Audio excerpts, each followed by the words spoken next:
تو جب بھی کوئی بھی آپ کو آپ کی کسی غلطی پر تنبیہ کرے تو قرآن کے الفاظ ہیں کہ وَإِذَا قِيلَ لَهُ اتَّقِ اللَّهَ أَخَذَتْهُ الْعِزَّةُ بِالْإِثْمِ، اللہ نے جو بڑا نافرمان ہے نا، بڑا نافرمان، اس کی علامت بتائی ہے کہ جب اسے اس کی کسی خطا پر تنبیہ کی جاتی ہے تو اس کو اس کی عزت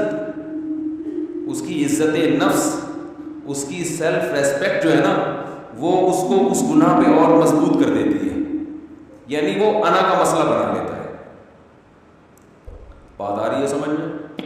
تو اللہ نے فرمایا فَحَسْبُهُ جَهَنَّمْ، یہ بھی قرآن کا انداز ہے۔ فرمایا یہ نہیں کہ ایسا شخص جہنم میں جائے گا، یہ بھی نہیں، فرمایا اس کے لیے جہنم کافی ہے۔ ایسے آدمی کا تکبر اس وقت تک نہیں ٹوٹے گا جب تک یہ جہنم کی آگ میں جلے گا نہیں، کیونکہ کسی کا جو تکبر سمجھتے ہیں نا، بڑا اپنے آپ کو کچھ سمجھنا، یہ یا تو دلائل سے سمجھ میں آتا ہے اور دلیل ماننے کی اس میں صلاحیت ہے ہی نہیں، کیونکہ دلیل سننے کی صلاحیت نہیں ہے تو ماننا تو اگلا اسٹیپ ہے نا۔ ہائے ہائے ہائے، بات اب یہاں سے مسئلہ سیٹنگ آؤٹ ہونا شروع ہو۔ دیکھو دو اسٹیپ ہوتے ہیں، یہ سب پر فٹ آتی ہے یہ بات۔ ہر انسان سے غلطی ہوتی ہے کہ نہیں ہوتی؟ ہر انسان تربیت کا محتاج ہے یا نہیں ہے؟ اگر انسان تربیت کا محتاج نہ ہوتا، ہر آدمی اپنے بارے میں رکھ کے سوچے، تو اللہ پیغمبروں کو بھیجتے، کہتے خود ہی تم فنڈر ہو، خود ہی سوچ سوچ کے ٹھیک بن جاؤ، خود ہی سوچ سوچ کے کیا بن جاؤ، اپنا اچھا برا خود ہی سوچو اور کیا بن جاؤ، ٹھیک ہو جاؤ۔ بچہ جب پیدا ہوتا ہے تو والدین اس کو سکھاتے ہیں نا کیسے کھانا ہے، واش روم کیسے یوز کرنا ہے۔ تبھی جن والدین نے بچوں کو واش روم یوز کرنا نہیں سکھایا، وہ اب تک چاند پہ پہنچنے کے باوجود بھی پانی استعمال نہیں کرتے۔ ایسا ہی ہے نا، والدین نے نہیں سکھایا، کتنے پڑھ لکھ گئے مگر ان کو سمجھ میں نہیں آتا یہ پانی کی کیا ضرورت ہے، اور ہمیں والدین نے سکھایا تو ہم کہتے ہیں پانی کے بغیر ان کا گزارا کیسے ہوتا ہے یار۔ آدمی کے دانت گندے ہوں برداشت ہو جائے گا، کپڑے میلے ہوں، کیونکہ میل کچھ نہیں لگا ہے نا، ارے مٹی لگی ہوئی ہے تو مٹی میں تو صبح شام گھومنا ہوتا ہے، لیکن یہ چیز کیسے برداشت ہو جاتی ہے یار، یہ عقل میں نہیں آتا۔ تو اس سے پتہ چلتا ہے کہ انسان تربیت کا بہت زیادہ محتاج ہے۔ بات بات پہ اس کو کیا چاہیے؟ تنبیہ۔ کوئی اسے ہر وقت بتاتا رہے یہ صحیح ہے اور یہ غلط، ہر وقت۔ ہمارے حضرت مفتی رشید احمد صاحب رحمہ اللہ تعالیٰ فرمایا کرتے تھے کہ ایسے شخص سے بیعت ہو جو ٹراخ ہو، یہ حضرت کی اپنا لفظ تھا، کیا ہو؟ ٹراخ، ٹے رے الف اور خے، یہ حضرت نے خود ایک لغت بنائی تھی، اس کا مطلب ٹر ٹر کرنے والا۔ کیا کرنے والا؟ ہم کہتے ہیں نا ہر وقت ٹر ٹر کرتا رہتا ہے، ہر وقت بولتا رہے گا، کبھی چپ بھی بیٹھا رہا کر، ہوتا ہے نا۔ تو حضرت فرمایا کرتے تھے جس سے بیعت ہونا، اپنے آپ کو جس کے حوالے کرو اپنی تربیت کے لیے، تو اس شیخ کو منتخب کرو جو کیا ہو، گویا ہر وقت ٹر ٹر کرتا ہو۔ ٹر ٹر کا مطلب ہر وقت بولتا ہو کہ یہ غلط ہے، یہ غلط ہے، یہ تم غلط کر رہے ہو، تم غلط کر رہے ہو، یہ تم نے غلط کیا، یہ تم نے غلط کیا۔ 24 گھنٹے آپ کو آپ کی غلطیاں بتاتا رہے۔ فرمایا پھر انسان کا بچہ بنتا ہے۔ اتنی تربیت کی ضرورت ہے انسان کو۔ موضوع چینج ہو گیا، سورہ قلم سے تھوڑا سا ہٹ گیا ہوں میں، لیکن بھائی مقصد تو اصلاح ہے نا، تو جو بات فائدے کی اسی کو پارسل کرنا چاہیے۔ تفسیر کے جو میرے اوریجنل لیکچر ہو رہے ہیں وہ آپ سن سکتے ہیں، وہ شروع میں 8 لیکچر گرامر کے ہیں۔ میرا چینل ہے مفتی طارق مسعود اسپیچز، اس میں پیر، منگل اور بدھ کو 3 دن وہ لیکچر رات کے وقت چلتے ہیں، وہ آپ سنیں تو وہ ٹو دا پوائنٹ تفسیر ہی ہے، اس میں قرآن سمجھ میں آئے گا ڈائریکٹ۔ اس میں گرامر بھی ہے، عربی گرامر. وہ 68 نمبر لیکچر ابھی اپلوڈ ہوا ہے میرا خیال ہے، 68 یا 69. یہ جو مجلس ہے یہ واضح و نصیحت کی ہے.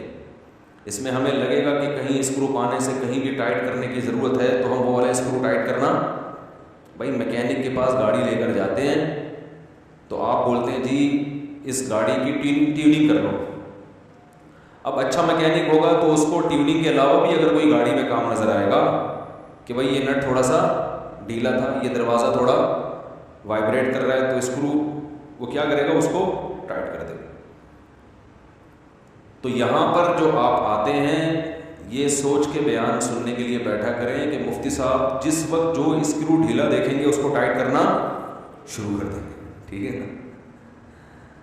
اور نیت ہماری یہ ہوتی ہے کہ میری اپنی بھی اصلاح ہو، کہ ہم کو شیخ و مرشد تو ہے نہیں. تو ہمارے حضرت فرمایا کرتے تھے کہ اپنی اصلاح کسی ایسے شخص سے کراؤ جو ہر وقت تمہیں تمہاری غلطیاں بتاتا رہے. دیکھو ڈاکٹر کے پاس جاتے ہو، اچھا ڈاکٹر نا، تو وہ آپ کو آپ کی باڈی میں جو فالٹ ہیں وہ بتائے گا، یہ جو خوبی ہیں وہ بتائے گا، فالٹ بتائے گا. اب آپ ڈاکٹر کے پاس گئے، اس نے آپ کو بتایا ماشاء، اب آپ کو فیور بھی ہے، آپ کا جگر بھی صحیح کام نہیں کر رہا، کڈنی کا بھی پرابلم ہے. ڈاکٹر کیا کر رہا ہے، آپ کو کہہ رہے ہیں ماشاء اللہ آپ کی صحت زبردست، آپ کو آپ کی نظر 6/6 ہے، سننے میں بھی آپ کو کوئی پرابلم نہیں، آپ ماشاء اللہ پھوڑتے بھی طبیعت سے، ہاضمہ بھی آپ کا ٹائٹ، دانت آپ کے بڑے خاندانی رکھے ہوئے. تو یہ ڈاکٹر ہے کوئی؟ یہ تو بگاڑ رہا ہے آپ کو. آپ جناب ایسے ڈاکٹر کے پاس جب بیٹھ کے اٹھ کے واپس جاؤ گے تو آپ کی صحت اچھی ہوگی یا بیڑا غرق ہو جائے گا؟ خوش فہمیوں کی بھیڑ میں پڑ جاؤ گے. اور ہاتھ اندوری کا شعر ہے، خوش فہمیوں کی بھیڑ میں تو یہ بھول گیا پہلے مرے گا بعد میں جنت میں جائے گا. کچھ اس طرح کا شعر ہے کہ جنت میں جانے کا شوق تو تجھے ہے لیکن پہلے کیا ہے، پہلے مرے گا. ٹھیک ہے نا، پھر جائے گا. تو وہ ڈاکٹر اچھا ڈاکٹر ہے. ہاں کبھی کبھار وہ آپ کے باڈی میں جو اچھی چیزیں ہیں جو صحیح کام کر رہی ہیں وہ آپ کو حوصلہ دلانے کے لیے کہ بھائی سارا ہی کچھ خراب نہیں ہے، ماشاءاللہ آپ کا جو ڈائجسٹک سسٹم ہے وہ بہت اچھا ہے، وہ تھوڑا سا اپریشیٹ کرنے کے لیے تاکہ مایوسی کا شکار نہ ہو. لیکن زیادہ فوکس وہ کس کو کرے گا، آپ کی بیماری. ٹیسٹ میں جو چیزیں صحیح ہوں گی وہ ایک دفعہ رپورٹ کے طور پہ بتا دے گا یہ، لیکن جو فوکس کس کو کرے گا، یار یہ رپورٹ آپ کی شوگر کی رپورٹ کلیئر نہیں. تو بھائی دو چیزیں خوب سمجھ لو کہ جیسے ہمیں جسمانی صحت کے لیے ڈاکٹر کی ضرورت ہے یا کسی اچھے حکیم کی ضرورت ہے، بالکل ایسے ہی روحانی صحت کے لیے بھی ہمیں ڈاکٹر کی ضرورت ہے، جس کو روحانی ڈاکٹر کہا جاتا ہے. یہ ٹوپی ڈرامے والے روحانی نہیں، یہ تو ایک نمبر کے 2 نمبر ہیں، 2 نمبری میں 1 نمبر ہے. روحانیت کا مطلب ہمیں پیغمبروں کی اور پھر ان لوگوں کی ضرورت ہے جو پیغمبر کے وارثین ہیں، جن کی خود کہیں سے اصلاح ہوئی بھی ہو اور پھر وہ آگے لوگوں کی اصلاح کر رہے ہیں، اپنی نہیں ہوئی. یاد رکھو علم ایک الگ چیز ہے، اصلاح ایک الگ چیز ہے، دونوں کو ملانا نہیں چاہیے. آج کوئی بھی یوٹیوب پہ بیٹھ کے حوالے دے رہا ہوں نا، نالج ہو اس کے پاس، تو اس کا یہ مطلب نہیں ہے کہ اب آپ اس سے سب کچھ سیکھنا شروع کر دیں. نالج ہونا الگ. دیکھو شیطان کے پاس جو نالج ہے نا وہ میرے اور آپ کے پاس نہیں ہے. شیطان کو پتہ ہے کس کو کیسے گمراہ کرنا ہے، اس کا مطلب نالج ہے نا. یہ جتنے باطل لوگ ہوتے ہیں ان کے پاس نالج اسلام کی بھی بہت ہوتی ہے. جتنے لوگ اسلام پہ اعتراضات کرتے ہیں یہ اسلام کی اسٹڈی کر کے ہی تو کرتے ہیں، انہیں اسلام کا پتہ ہوتا ہے تبھی تو کرتے ہیں، لیکن تربیت نہیں ہوتی، اللہ کا خوف نہیں ہوتا. یہود علماء کے بارے میں قرآن نے جگہ جگہ کہا ہے یعرفونہ کما یعرفون ابناءہم. عرب کے مشرکین محمد صلی اللہ علیہ وسلم کو اتنا نہیں جانتے جتنا یہ یہودی جانتے ہیں. ان کو پتہ ہے کہ یہ وہی آخری پیغمبر ہیں جن کا تورات میں بار بار ذکر ہے. ان کو ایسے یقین ہے جیسے باپ اپنے بیٹے کو دیکھ کے پہچان لیتا ہے نا، ایسے ہی ایک نبی کو دیکھ کر پہچان گئے کہ وہی نبی ہے. علم کامل تھا مگر تربیت نہ ہونے کی وجہ سے تسلیم نہیں. وہ تربیت کیا تھی؟ تکبر. ماں باپ نے سکھایا نہیں تھا کہ بیٹا جھک جانا، حق بات کو تسلیم کر لینا چاہے آپ کو برا لگے. یہ بہت بڑی عبادت ہے. من تواضع للہ رفعہ اللہ، جو اللہ کے لیے جھکتا ہے اللہ اس کا مقام بلند کر دیتے. حضرت ابو بکر جھک گئے اللہ کے حکم کے آگے، حضرت عمر جھک گئے، حضرت عثمان جھک گئے، حضرت علی جھک گئے، یہودیوں میں عبداللہ بن عبد السلام جھک گئے، اللہ نے ان کا مقام بڑھا دیا. جو نہیں جھکے آج دنیا ان کا نام بھی نہیں لیتی. تو تربیت جو ہے نا، روحانی تربیت کی بھی ضرورت ہے. اور یار یہ بہت بڑی ٹینشن ہے میرے لیے یہ، اور اس کا علاج کیوں نہیں ہو رہا میری یہ سمجھ میں نہیں آ رہا. یہ کہاں گئے فہد مارکیٹ سے شارٹ؟ چلو جب آئیں گے تو ان کو بتاؤں گا. یہ کچھ اس کا سیٹ اپ ایسے کیا کریں، بار بار یہ ڈسٹرب ہوتا ہوں میں. پھر میں کبھی ویڈیو بیان دیکھتا ہوں نا تو اس میں مجھے خود الجھن ہوتی ہے، یہ کیا ہو رہا ہے. یہ جو دو ویٹ ہے نا ادھر ہی رہے، میں آپ کو یہی بتا دوں، یہ یہاں رکھا کریں، یہ یہاں نہ رکھیں. یہ ہلتے ہیں اور مجھے یہاں بوجھ محسوس ہوتا ہے. تو پورے بیان میں پھر میں اس کو سیٹ کرتا رہتا ہوں بیٹھ کے. اچھا، تو تربیت کی ضرورت ہے، جسمانی بھی اور روحانی بھی. روحانی کا مطلب انسان کو انسان کا بچہ بنانے کے لیے جب تک کوئی انسان کو انسان کا بچہ کوئی بنائے گا نہیں، یہ بنے گا نہیں، یہ خود سے نہیں بن سکتا. یہ اسلام کا دعویٰ ہے اور یہ بالکل حقیقت پر مبنی. اسلام نے یہ دعویٰ کیا کہاں ہے؟ سوال پیدا ہوتا ہے. بھائی اسلام نے کہاں کہا ہے کہ جب تک کوئی اسے انسان کا بچہ نہیں بنائے گا یہ خود سے نہیں بنے گا. خود کسی میں اللہ نے اتنی قابلیت نہیں رکھی ہے کہ وہ خود سے بن جائے، یہ نہیں ہے، ناممکن. دیکھو نا، گوروں میں واش روم میں پانی کا رواج نہیں ہے نا، تو خود سے بن گئے ہیں؟ نہیں بنے نا، ماں باپ نے نہیں سکھایا، ماں باپ نے. تو وہ حیران ہوتے ہیں یار یہ پانی وانی کیا ہوتا ہے، اور ہم کہتے ہیں یہ بغیر پانی کے کیسے بھائی، ممکن ہی نہیں ہے. تو یہ صرف ایک چیز نہیں ہے، درجنوں چیزیں ہیں. اس کی دلیل قرآن مجید کی آیت ہے، هو الذی بعث فی الأمیین رسولا منہم یتلو علیہم آیاتہ ویعلمہم الکتاب والحکمہ ویزکیہم. اللہ فرماتے ہیں ہم نے پیغمبر کو بھیجا جن کا کام قرآن کی آیتیں تلاوت کرنا، یعنی قرآن پڑھ کے سنانا تاکہ تمہیں یاد ہو جائے کہ اللہ نے کیا میسج ڈیلیور ہو جائے. جو میسج کا جو متن ہے نا وہ کیا ہو جائے، وہ ڈیلیور، یعنی متن پہنچانا کہ الحمد سے لے کے والناس تک یہ اللہ کی ورڈنگ ہے، اللہ کے یہ الفاظ ہیں. یہ پیغمبر کے بغیر یہ چیز مل سکتی تھی ہمیں؟ ارے بھائی سفیر کا کام ہوتا ہے، جس ملک کا سفیر ہے وہ سفیر واسطہ بنتا ہے، اس ملک کا پیغام آپ تک پہنچا دیتے. بھائی یہ ڈونلڈ ٹرمپ کے یہ الفاظ ہیں، یہ لیٹر ہے، یہ لیٹر میں آپ کو دے کے جا رہا ہوں. سمجھانا سفیر کے ذمے عام طور پر نہیں ہے. سفیر کا کام ہے بھائی یہ میسج ہے، امریکہ کا سفیر آئے گا تو بھائی یہ میسج ہے، یہ میں ڈیلیور کر کے جا رہا ہوں، یہ آپ کے نام پیغام ہے، چاہے وہ الفاظ میں ہو یا ریٹن فارم. آگے سمجھانا، اس کی شرح کرنا یہ میرے ذمے، بعض دفعہ سفیر کے ذمے نہیں ہوتا. تو پہلی ذمہ داری پیغمبر کی کیا ہے؟ یتلو علیہم آیات. اس پر مشرکین کہتے تھے کہ اللہ نے اپنا پیغام کے لیے ساری دنیا کے سارے انسانوں میں اپنا پیغام پہنچانے کے لیے ایک شخص کو اس کی سلیکشن کیوں کی ہے؟ ہر ایک کو الگ الگ کیوں نہیں دے دیا اللہ نے پیغام؟ بھائی ہر ایک کو الگ، یعنی قرآن ہر ایک پر نازل ہو جاتا؟ اس کے قرآن نے جوابات دیے ہیں کہ اللہ کی آدم علیہ السلام کے زمانے سے لے کر اب تک یہ عادت نہیں ہے کہ ہر ایک سے ہم کلام ہو.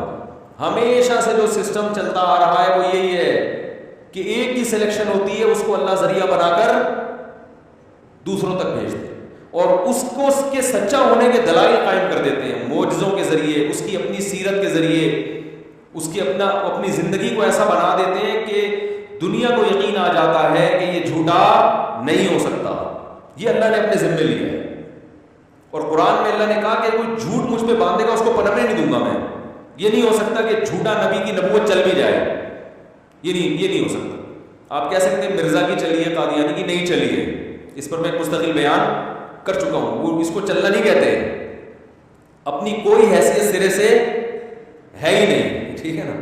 تو اس پر ایک تفصیلی بیان ہو چکا ہے، اگر میں ادھر گیا تو پورا ٹاپک چینج ہو جائے گا۔ دوسرا کام پیغمبر کی ذمہ داری اللہ نے لگائی، یتلو علیہم آیاتہ ویعلمہم الکتاب، پیغمبر ان کو کتاب سکھائیں گے بھی۔ سکھانے کا مطلب کیا ہے؟ جیسے کوئی امریکہ کا سفیر امریکہ کا پیغام لے کر آیا نا، تو بعض دفعہ تو اس کا کام ہوتا ہے متن پڑھ کے سنا دینا، لیکن اس کے ذمے امریکہ نے یہ بھی لگایا کہ سمجھانا بھی کس کے ذمے ہے؟ آپ کے ذمے۔ جیسے ہم بعض دفعہ کسی کو فتویٰ لکھ کے دیتے ہیں، وراثت کا فتویٰ وہ لکھ دیا ہم نے، بعض دفعہ ایسے ہوتا ہے کہ جب ہم اس کو لکھ کے دیتے ہیں نا بھئی یہ فتویٰ ہے، تو پڑھنے والی کے سمجھ میں آتا نہیں، وہ ہمارے پاس ہمارا فتویٰ لے کے آتا ہے حضرت یہ سمجھا دیں ہمیں، تو ہم اس کو بیٹھ کے گھنٹوں سمجھا رہے ہوتے ہیں، یہ مطلب ہے پہلے یوں کرو پھر، تو وہ جو ڈیفینیشن ہوتی ہے، وہ جو ڈیفائن کیا جا رہا ہوتا ہے، وہ اس فتوے کے علاوہ ہماری اپنی آسان زبان ہوتی ہے، فتوے کی زبان قانونی ہوتی ہے نا، لگے بندے الفاظ ہوتے ہیں، تو ہم پھر اپنے اسٹائل میں اخپل طریقے سے اس کو کیا کرتے ہیں؟ بولو بھائی سمجھاتے۔ یہ جو سمجھانا ہے یہ فتویٰ نہیں ہوتا بلکہ فتوے کی شرح ہوتی ہے، بہت مشکل ہے سمجھانا، یہ اس فتوے کی کیا ہوتی ہے؟ شرح۔ تو یہ الفاظ اور فتوے کے الفاظ کیا ہوتے ہیں؟ چینج ہوتے ہیں، یہ سیم اگر ہو تو شرح تھوڑی ہوئی۔ میرے منکرین حدیث سے بحث ہوئی تھی نا، میں وہ بحث نہیں بتا رہا، صرف اتنی بات، وہ منکرین حدیث کہتے تھے یتلو علیہم آیاتہ ویزکیہم ویعلمہم، یزکیہم پہلے ہے، ایک آیت میں یزکیہم بعد میں اور ایک آیت میں یزکیہم پہلے، دونوں طرح کی آیت ہے۔ تو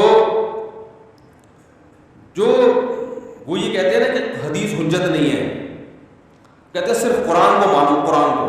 تو میں نے ان سے کہا قرآن خود کہہ رہا ہے کہ نبی کا کام ہے کتاب سکھانا، تو اگر حدیث کو نہیں مانتے تو نبی نے جو سکھایا ہے وہ گیا کہاں؟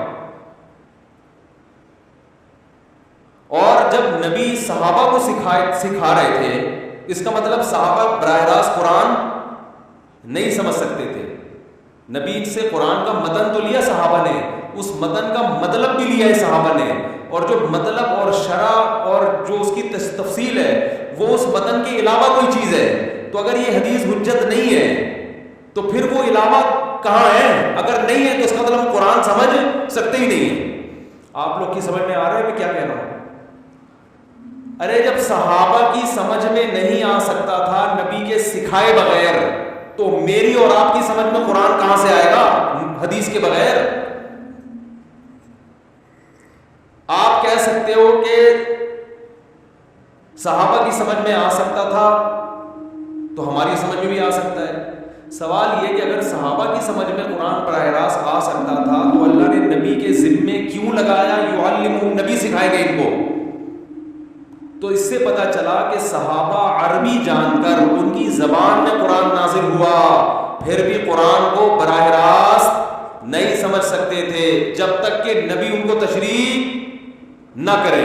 اور ایسا ہوا ہے، بہت سے صحابہ سے قرآن کی آیتوں میں مسٹیک ہوئی ہے، جب نبی کے پاس آئے تو آپ صلی اللہ علیہ وسلم نے ان کو ان کا مطلب بتایا۔ دو مثالیں اس وقت میرے ذہن میں، قرآن میں آتا ہے الذین آمنوا ولم یلبسوا ایمانہم بظلم اولئک لہم الامن وہم مہتدون۔ قرآن میں آتا ہے جو لوگ ایمان لے آئے اور ایمان کے ساتھ ذرا بھی ظلم ان کے ایمان کے ساتھ مکس نہیں ہوا، ایمان تو تھا مگر اس میں ظلم ذرا بھی، وَلَمْ يَلْبِسُوا إِيمَانَهُمْ بِظُلْمٍ، ذرا سا بھی ظلم اس کے ساتھ نہیں تھا، تو یہ لوگ امن میں ہوں گے اور یہی سیدھے راستے پر ہے۔ بہت سے صحابہ کو خیال ہو کہ تھوڑا بہت ظلم تو ہر آدمی سے دنیا میں ہو جاتا ہے۔ کیا ہو گیا آپ لوگوں کو؟ آج کچھ عجیب عجیب سے لگ رہے ہیں آپ کو. بھائی ہر آدمی سے تھوڑا بہت ظلم زیادتی ہلکی پھلکی تو تھوڑی سی غیبت ہو گئی, تھوڑا سا کچھ تکلیف ہو گئی, ساری زندگی ایسے اپنے آپ کو بچا کے رکھنا کہ سرے سے کبھی دنیا میں ظلم چھوٹا موٹا بھی, کیونکہ قرآن کہہ رہا ہے بظلم نہیں ہے, الظلم نہیں ہے, ظلم, اس میں تنوین تقلیل کے لیے, معمولی سا بھی ظلم نہیں ہونا چاہیے. تو صحابہ ڈر گئے کہ بھئی یہ آیت تو ہمیں کیا کر رہی ہے, مایوس, کہ ہم تو سیدھے راستے پر ہو ہی نہیں سکتے, کیونکہ قرآن کہہ رہے ہیں یہی لوگ سیدھے راستے پر ہیں اور امن میں یہی لوگ ہوں گے قیامت کے دن, کہ ایمان لائے اور اتنا سا رائی کے دانے کے برابر بھی ظلم نہیں ہوا ہی نہ ہو. پریشان ہو گئے, نبی صلی اللہ علیہ وسلم سے پوچھا, یا رسول اللہ, اللہ تو فرما رہے ہیں کہ ایمان لے اور ذرا بھی ظلم, تو چھوٹی موٹی تو ہم سے خطائیں ہو ہی جاتی ہیں. تو آپ نے فرمایا کیا تمہیں نہیں پتا قرآن میں اللہ نے شرک کو ظلم کہا ہے, ان الشرک لظلم عظیم, یہاں ظلم سے مراد شرک ہے.